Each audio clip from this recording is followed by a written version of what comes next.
नमस्कार दोस्तों, मैं विनय दुबे मुंबई से। अब रो के क्या फायदा जब चिड़िया चुग गई खेत। आज भारत पूरा रो रहा है। महंगाई इस कदर पे है कि घर चलाना मुश्किल है। लोगों के जेबों में 1 रुपया तक नहीं छोड़ा है इस सरकार ने। और ये मुसीबत की जड़ खरीदने वाले आप खुद हैं। और अब आप क्यों उन पे आरोप लगा रहे हैं प्रधानमंत्री पे कि नरेंद्र मोदी जी ने देश को बेवकूफ बनाया? गलत।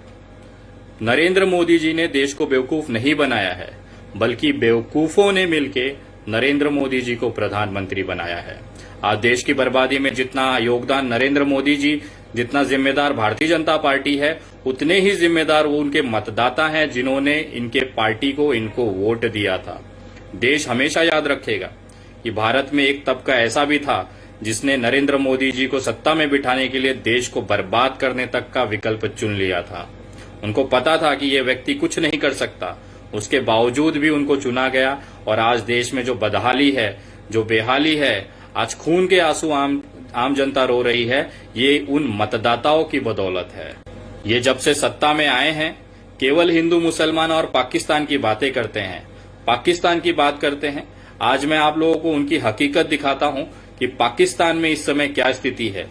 उससे पहले मैं आपको दिखाना चाहता हूं कि किन वादों के साथ में नरेंद्र मोदी जी 2014 में आए और उसके बाद इस समय जनता का रिएक्शन क्या है। ये वीडियो में मैं आपको दिखाता हूं। पेट्रोल डीजल के दाम हर बार बढ़ते गए तो स्कूटर खड़ा कर दिया, बस से चलने लगे। पढ़ाई लिखाई के खर्चों ने हमारी जेबें खाली कर दी, फिर भी मन मारकर काम चलाया। पर जब रोज रोज की हर जरूरत की चीजों के दाम लगातार बढ़ते जाएंगे तो हम अपने बच्चों का भविष्य कैसे बनाएंगे? उन्हें क्या खिलाएंगे? महंगाई को लगातार बढ़ाने वालों जनता माफ नहीं करेगी। चलो हालात बदले, देश की सरकार बदले, भाजपा को वोट दे। अब की बार मोदी सरकार। सुशासन की सरकार है, लौड़ा का सरकार है।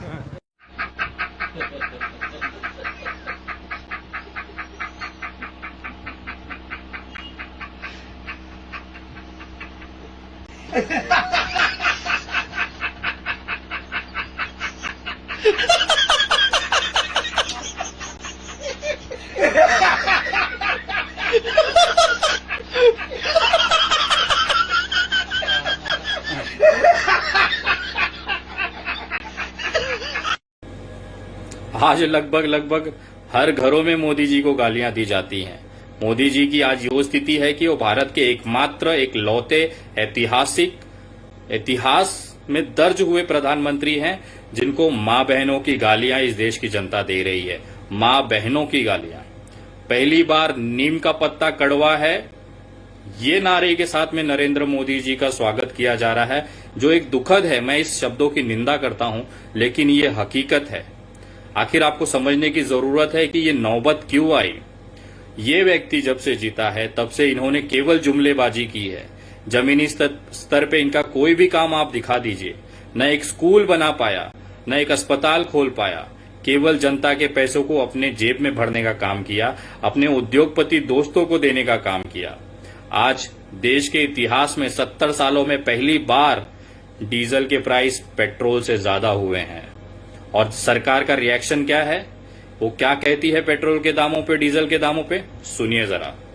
और एक बड़ी खबर इसी बीच ये है, दिल्ली में पेट्रोल से महंगा हो गया है डीजल। लगातार 18वें दिन भी डीजल पेट्रोल की कीमतों में इजाफा जारी है। डीजल की कीमत 79.88 रुपए प्रति लीटर हो गई है और आज डीजल की कीमतों में 48 पैसे की बढ़ोतरी हुई है। मोदी सरकार ने साफ कह दिया कि पेट्रोल डीजल की कीमतें कम नहीं होंगी। ना तो ये उसके हाथ में है और ना ही वो इसकी कोशिश करेगी। कांग्रेस के भारत बंद की खिंचाई करने के लिए सरकार के वकील रविशंकर प्रसाद जब सामने आए तो अपने ही जाल में गिरते गए। उन्होंने कहा कि पेट्रोल डीजल के दाम पर जनता को राहत देना संभव नहीं। डीजल पेट्रोल की कीमत का बढ़ना हमारे हाथ से बाहर है। तो हे भारत की महान जनता, लिख लो, नरेंद्र मोदी सरकार ने कह दिया है कि पेट्रोल डीजल के दाम पर हमसे कोई उम्मीद मत रखो। मोदी सरकार ने कह दिया है कि पेट्रोल डीजल के दाम पर हमसे कुछ मत पूछो। मोदी सरकार ने कह दिया है कि पेट्रोल डीजल के दाम पर वो कुछ नहीं बता पाएगी। मोदी सरकार ने कह दिया है कि हम केवल टैक्स वसूलेंगे, जमकर वसूलेंगे और आपको चुकाना होगा। हमने शुरू में ही कह दिया था कि रविशंकर प्रसाद मासूम व्यक्ति है। बताइए कोई मानता है ऐसे कि 2014 में हमारी बीजेपी के लोग जो सड़क पर उतरे थे पेट्रोल डीजल के बढ़ते दाम के खिलाफ, वो सारा का सारा फर्जी था। मतलब रविशंकर प्रसाद जो गले में कद्दू लटकाए घूम रहे थे, उसका देश काल परिस्थितियों से कोई लेना देना ही नहीं था। मोदी मनमोहन सिंह से मजा ले रहे थे, वरना पता तो उनको भी था कि सरकार का कोई रोल नहीं है इसमें। 3 साल का रिपोर्ट कार्ड के कुछ ही घंटों में उन्होंने देश में जिस प्रकार से पेट्रोल के दाम बढ़ा दिए, ये दिल्ली सरकार की शासन चलाने की नाकामयाबी का जीता जागता सबूत है। देश की जनता के अंदर भारी आक्रोश है। चुनाव से पहले की यह चातुरी मोदी सरकार के लिए मुश्किल बन गई है। अब यही सवाल विपक्ष पूछ रहा है कि जैसे जैसे तेल उठ रहा है और रुपया गिर रहा है, प्रधानमंत्री की गरिमा गिर रही है। और मोदी जी कह रहे हैं हमसे कुछ मत पूछो, हमको राज भोगने दो और सुनो, नारा सनत रहे। बहुत हुआ महंगाई का वार, अब की बार फिर से मोदी सरकार। क्रूड का दाम बढ़ गया, पेट्रोल डीजल का दाम बढ़े तो हम कुछ खर्चा कम कर दें। आज तक केवल देश को बेवकूफ बनाया गया है, केवल देश को चू बनाया गया है सरकार द्वारा। और ये सरकार आगे कुछ नहीं करने वाली है। चाइना हमारे जमीन पे आ चुका है, लेकिन सरकार की इतनी औकात नहीं है कि उसको जवाब दे सके। सरकार हाथ उठा चुकी है कि पेट्रोल और डीजल के दाम में हम कुछ नहीं कर सकते। मैं अब आपको दिखाना चाहता हूं वो आईना जिसके नाम पे ये सरकार आज तक बैठी हुई है, पाकिस्तान।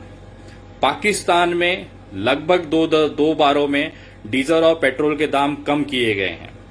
मैं जानना चाहता हूं कि अगर एक पाकिस्तान जैसा देश जिसे हम कुछ नहीं समझते, पाकिस्तान जैसा देश जो अपने नागरिकों की जनता के हितों में इस तरह से बर्बाद, जिसको हम बर्बाद देश कहते हैं, इस तरह की स्थिति में भी वहां का प्रधानमंत्री अपने जनता के साथ खड़ा है कि अपनी जनता को तकलीफ ना हो। वहां के लगातार पेट्रोल और डीजल के दाम कम किए जा रहे हैं। अगर वो पाकिस्तान जैसा देश कर सकता है तो भारत क्यों नहीं कर सकता। पाकिस्तान के प्रधानमंत्री का ये बयान सुनिए, किस तरह से वो अपने जनता के इस कोरोना जैसी महामारी में भी वो अपने जनता को आर्थिक बोझ नहीं देना चाहता। और एक हमारा प्रधानमंत्री श्री नरेंद्र मोदी है। पाकिस्तान प्रधानमंत्री की जरा बात सुनिए आप। उसके बाद हमने पूरी कोशिश की है कि लोगों के ऊपर कम से कम बोझ इन मुश्किल दिनों में पड़े। तो मैं आपको ये बताना चाहता हूं कि जो हमने पेट्रोल और डीजल और ये केरोसिन ऑयल की जो हमने कीमतें कम की हैं, ये इस वक्त हम सारे बर्रे सगीर के अंदर सबसे कम पेट्रोल और डीजल की कीमत पाकिस्तान में है। मैं सिर्फ आपको ये बताना चाहता हूं कि हमने 1 महीने के अंदर 30 रुपए हमने पेट्रोल की कीमत कम की है। पहले हमने 15 रुपए कम की थी, अब फिर हमने 15 रुपए पेट्रोल की कीमत कम की है। तो 1 महीने में 30 रुपए सिर्फ पेट्रोल की कीमत कम की है। डीजल की कीमत पहले हमने 15 रुपए कम की थी, अब 27 रुपए हमने कम की है। तो पूरी 42 रुपए डीजल की कीमत कम की है। याद रखें कि डीजल वो फ्यूल है जो इस्तेमाल करते हैं, जो हमारे ये किसान अब कटाई का वक्त है, गंदम की कटाई का, तो किसान भी इसको इस्तेमाल करते हैं, ट्रांसपोर्ट में ये इस्तेमाल होते हैं। इसका असर सारी जगह पे जाता है।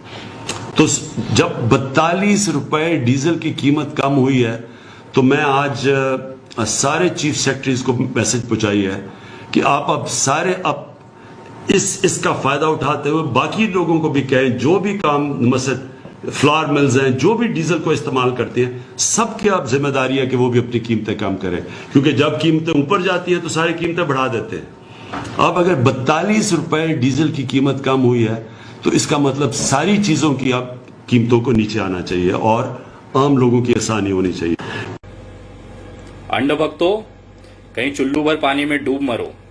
जिस पाकिस्तान के नाम पे छाती पीट पीट के तुम लोग सत्ता में हो, वो पाकिस्तान अपनी देश की जनता की भावनाओं को मानते हुए सरकारी खजाने में भले उनका लोड हो जाए, वो बर्बाद हो जाएं, लेकिन वो अपने जनता को कम से कम राहत दे रहा है, महंगाई नहीं बढ़ने दे रहा है। डीजल और प्राइस के दाम इतने कम हो गए जितना भारत में हम सोच भी नहीं सकते। ये हकीकत है। मैं आपको बताना चाहता हूं कि हमारे देश के प्रधानमंत्री चाहें तो ये कर सकते हैं, उनके हाथ में है, लेकिन लालच, पैसों की लालच, सत्ता की लालच उन्हें ये नहीं करने दे रही है। लोग मुझे पूछते हैं कि उनका तो कोई परिवार नहीं है, उनका कोई बाल बच्चे नहीं है, शादी नहीं की है, तो वो किसके लिए भ्रष्टाचार करेंगे, किसके लिए पैसे का लालच करेंगे। तो मैं बताना चाहता हूं, शोले जो पिक्चर थी ना, शोले, उसमें गब्बर सिंह का भी शादी नहीं हुई थी, उनके बच्चे नहीं हुए थे, फिर भी वो डाकू था। तो इसका मतलब ये नहीं होता कि आपके शादी या बच्चे नहीं हैं तो आप डाका नहीं डालोगे। आज देश के तिजोरी पे, भारत के पैसों पे एक एक रुपए, यहां तक कि आम आदमी के जेबों से पैसे कैसे निकाले जाएं, उस पे डाका कैसे डाला जाए, उसमें हमारे प्रधानमंत्री जी कोई कोर कसर नहीं छोड़ रहे हैं। और आपको पता है उसका रिएक्शन क्या हो रहा है? देश की जनता गालियां दे रही है। गालियां मतलब तबीयत से गालियां दे रही हैं। कैसे दे रहे हैं? ऐसे।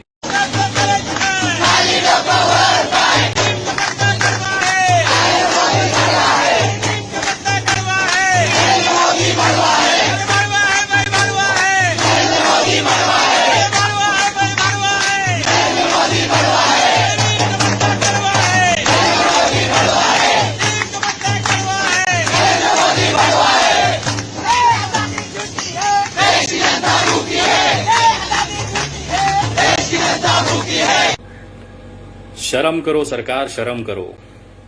जिस दावों के साथ आप आए कि हम आएंगे, हम डीजल और पेट्रोल के दाम सस्ते कर देंगे, 30 रुपए 35 रुपए डीजल पेट्रोल आएगा, मुझे समझ में नहीं आता।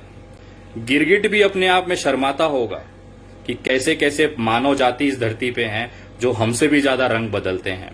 आप तमाम सोशल मीडिया पे स्मृति ईरानी और बाकी भाजपा नेताओं के आप वीडियोस देखते होंगे जिसमें वो दावा करते हैं कि हम सत्ता में आएंगे तो हम पेट्रोल डीजल के दाम 30 रुपए 35 रुपए कर देंगे, और आज वो कहीं बिल में मुंह छुपा के बैठे हुए हैं।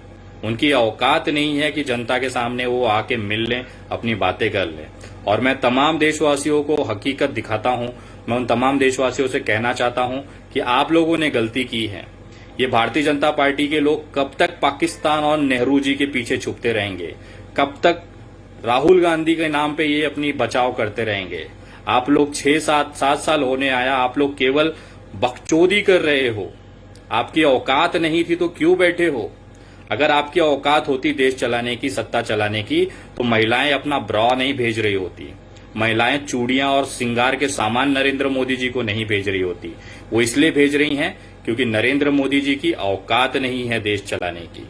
मैं आज खुले तौर पे ये कहता हूं कि भारत के लिए सबसे शर्मनाक, सबसे हारा हुआ प्रधानमंत्री नरेंद्र मोदी जी हैं, और इस बात कहने में मुझे थोड़ी भी हिचक नहीं है, क्योंकि आज जो आम जनता की परिस्थिति है उसका केवल और केवल जो जिम्मेदार हैं वो नरेंद्र मोदी और उनकी टीम की गलत नीतियां हैं।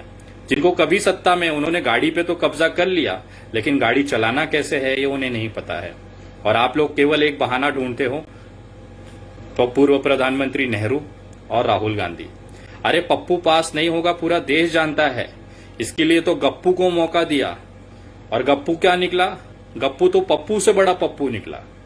अब मेरे को एक बात बताओ, देश में अगर प्रयोग ही करना है, वैसे भी नरेंद्र मोदी जी को लाके देश ने एक प्रयोग ही किया है, अगर एक्सपेरिमेंट ही करना है तो हम दूसरे पे भी करेंगे, क्योंकि देश अब नहीं झेल सकता आपको नरेंद्र मोदी जी। और मैं आपको एक भारतीय जिम्मेदार नागरिक होने के नाते एक रिक्वेस्ट करता हूं, अगर अभी भी थोड़ी भी चुल्लू भर अगर शर्म बची होगी, अपना इस्तीफा दे दें, देश अपने आप सुधर जाएगा। आप लोग जब तक हैं तब तक केवल बर्बाद ही कर सकते हैं, जैसे गुजरात को किए थे। हिंदू मुसलमान, पाकिस्तान, नेहरू, राहुल गांधी, आप लोगों की औकात केवल अपनी नाकामियां इन नामों के पीछे छुपाने की है। इनके पिछवाड़े ही छुप सकते हो आप लोग। आप लोगों की औकात कुछ कर दिखाने की नहीं है। ऐसा ही होता है। हमने देखा जब मजदूरों के बात पे अमित शाह जी मंच से चिल्ला रहे थे कि माना हम कुछ नहीं कर पाए तो विपक्ष क्या कर लिया। अरे आप सत्ता में हैं, आपको बहुमत दिया गया है, आपको पूरा ताकत दिया गया है। आप पड़ोसी से पूछोगे, उससे पूछोगे जिसमें दम नहीं है। ये आपकी नाकामियां दिखाती हैं, और ये दिखाती है कि देश ने कितनी बड़ी गलती की है, और ये आम जनता को अब समझ में आ रहा है। मैं सलाम करता हूं उन तमाम भारतीय जनता को जो इनके बम्बू बजाने के लिए बम्बू में तेल लगा के तैयार है। आप आइए तो मैदान में, बिहार में आपकी औकात आपको पता चलेगी। मैं इलेक्शन कमीशन को निवेदन करता हूं, कोरोना के जिस तरह से सरकार ने इलेक्शन लड़ने के लिए लॉकडाउन को खोला है, कृपया चुनाव में घर घर जाके प्रचार करने की अनुमति अगर किसी पार्टी को न दी जाए, लेकिन भारतीय जनता पार्टी को जरूर दिया जाए, उनके उम्मीदवारों को जरूर दिया जाए, ताकि जनता को मौका मिले जो घिसे हुए चप्पल हैं, जो जूते हैं, उनके मुंह पे मारने के लिए। कृपया बिहार के इलेक्शन में ये प्रयोग जरूर करें। नेशनल दस्तक की आपसे गुजारिश है कि अगर इसको बचाना चाहते हैं तो नेशनल दस्तक को सब्सक्राइब करने के लिए रेड कलर के सब्सक्राइब बटन को दबाएं, फिर बेल आइकन की घंटी दबाएं। नेशनल दस्तक को बचाने के लिए बहुत जरूरी है कि हर खबर को शेयर करें, लाइक करें, कमेंट जरूर करें।